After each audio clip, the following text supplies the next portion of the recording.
السلام علیکم ورحمۃ اللہ وبرکاتہ۔ تجوید سبق نمبر 29۔ بسم اللہ الرحمن الرحیم، الحمد للہ رب العالمین۔ یہ اس سیریز کا آخری سبق ہے۔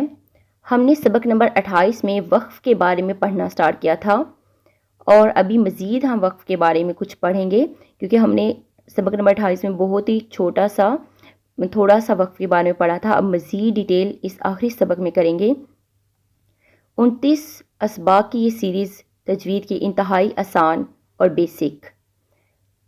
جو بھی کوئی نیا اسٹوڈنٹ آتا ہے تجوید کے اندر، اگر وہ اس کو پڑھنا سٹارٹ کرے، اس کو سیکھنا سٹارٹ کرے لیکچر نمبر 1 سے لے کر لیکچر نمبر 29 تک، تو وہ 29 دنوں میں یعنی ایک منتھ کے اندر وہ تجوید کی تمام جو بیسکس ہیں ان کو جان سکتا ہے، اور ان کو اگر اپلائی کرے تو اس کی تجوید جو ہے وہ آلموسٹ 0 سے 70-80% پہ جا سکتی ہے، اگر وہ پوری لگن کے ساتھ ان تمام جو لیکچرز ہیں ان کو سنے اچھے سے، اور ساتھ ساتھ ان کی پریکٹس کریں۔ الگ سے 20 to 30 منٹس کی قرآن پاک کھول کر پریکٹس کریں، تو ایک منتھ کے اندر آپ کی تجوید بہت زیادہ بہتر ہو سکتی ہے۔ اب ہم کیا پڑھ رہے ہیں وقف کے بارے میں، یہ اس کا آخری سبق ہے، اس کے لیے میں نے اس پر تھوڑی سی بات کی ہے کہ آپ اگر تجوید سیکھنا چاہتے ہیں تو لیکچر نمبر 1 سے لیکچر نمبر 29 تک تمام اسباق کو ترتیب کے ساتھ کریں، تو آپ کو زیادہ اچھی سمجھ آئے گی اور صحیح سمجھ آئے گی۔ وقف کے بارے میں ہم اب ڈسکس کرتے ہیں۔ وقف کیسے کرنا ہے؟ وقف کیسے کرنا ہے؟ جب ہمیں کہیں وقف کرنا ہے تو ہم الفاظ کے آخری حرف کی حرکت کو دیکھیں گے۔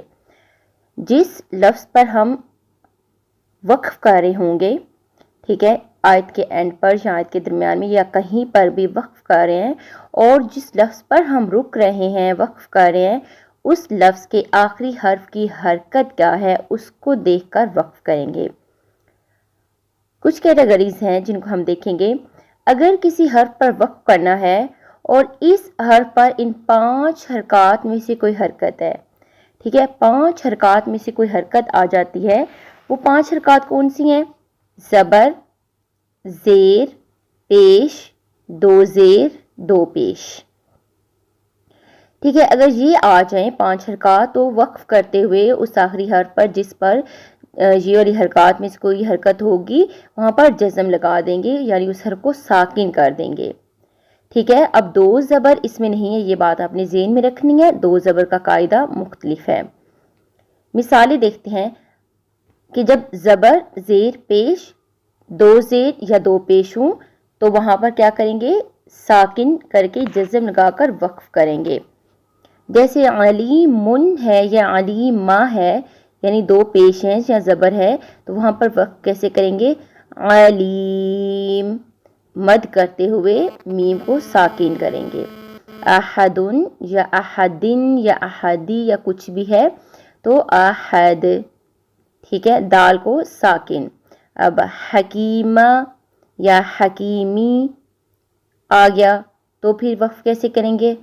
حکیم، ٹھیک ہے، حکیم من بھی ہو تو بھی حکیم، زبر ہو، زیر ہو، پیش ہو، 2 پیش ہوں یا 2 زیر ہوں، ٹھیک ہے، تو وہاں پر کیا کریں گے؟ آخری حرف کو سکون دیں گے، آخری حرف کو ساکن کریں گے۔ اگر آخری حرف کی حرکت 2 زبر ہے تو وہاں وقف کی حالت میں جزم نہیں لگا سکتے، ٹھیک ہے۔ اب دیکھتے ہیں کہ 2 زبر پر وقف کیسے کریں گے۔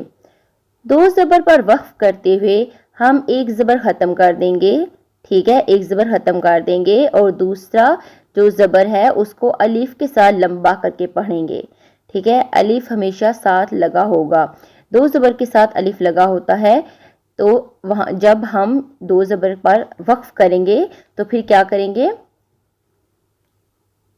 ایک زبر کو ختم کریں گے اور دوسری جو زبر ہوگی اس کو الف کے ساتھ لمبا کر کے پڑھیں گے۔ 2 زیر اور 2 پیش سے 2 زبر کا وقف مختلف ہے، ٹھیک ہے۔ 2 زیر اور 2 پیش میں آ جائیں گی تو حرف کو ساکن کریں گے، جزم لگائیں گے۔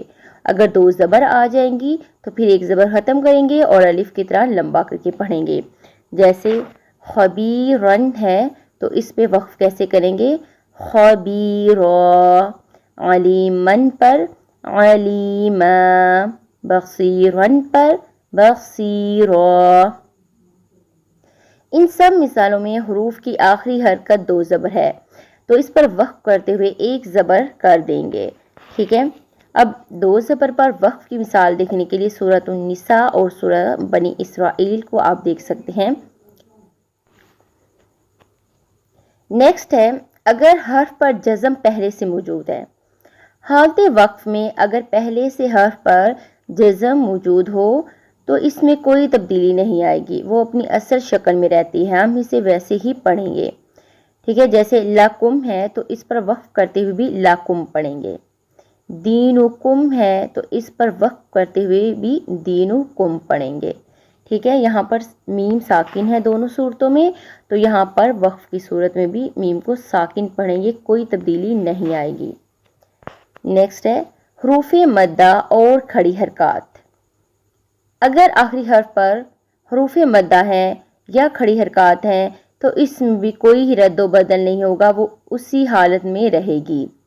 جیسے مثال کے طور پر آخری حرف کی اگر جو اصل حرکت ہے وہ کھڑی زبر ہے تو وقفی صورت میں بھی کھڑی زبر پڑھی جائے گی، ٹھیک ہے۔ جیسے قدر فہدا، تو اس کو وقف کرتے ہوئے بھی قدر فہدا ہی پڑھیں گے۔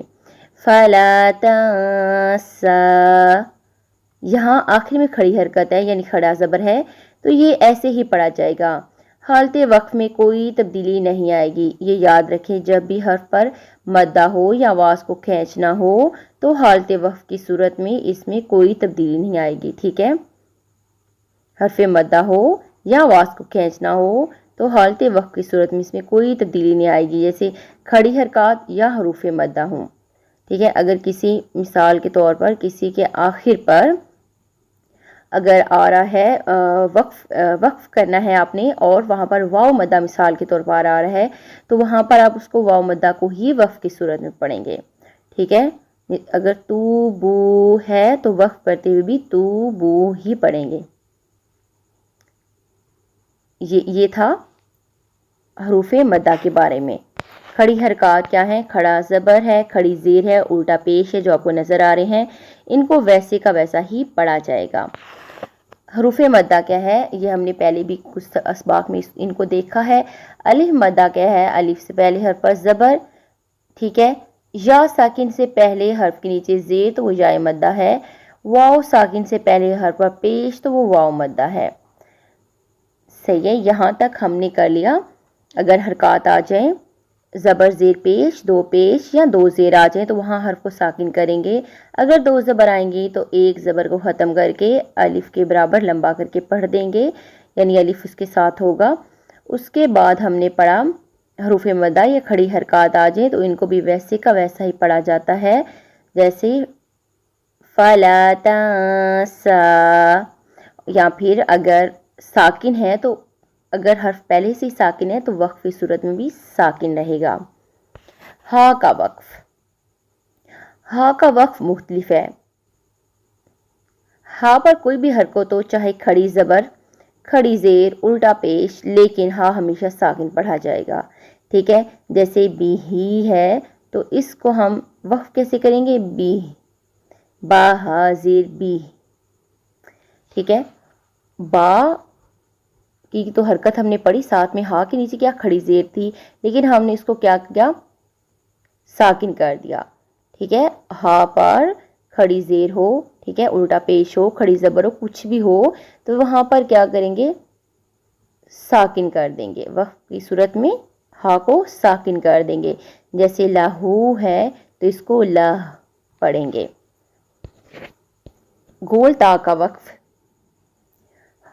حروف کا جو آخری حرف ہے یعنی جو جہاں پر ہم وقف کر رہے ہیں ان میں جس حرف پر ہم وقف کر رہے ہیں، جس لفظ پر، اس کا جو آخری حرف ہے وہ گول تا ہو اور وقف کرنا ہو، گول تا ہو اور وقف کرنا ہو تو گول تا پر ہاں کوئی بھی حرکت ہو، ٹھیک ہے، کوئی زیر زبر پیش ہو، تنوین ہو یعنی دو زبر دو زیر دو پیش ہوں تو وقف میں اسے ہا ساکن سے بدل دیں گے، ٹھیک ہے، ہائے ساکنہ، ساکن کر دیں، اس کو ساکن ہا میں بدل دیں گے۔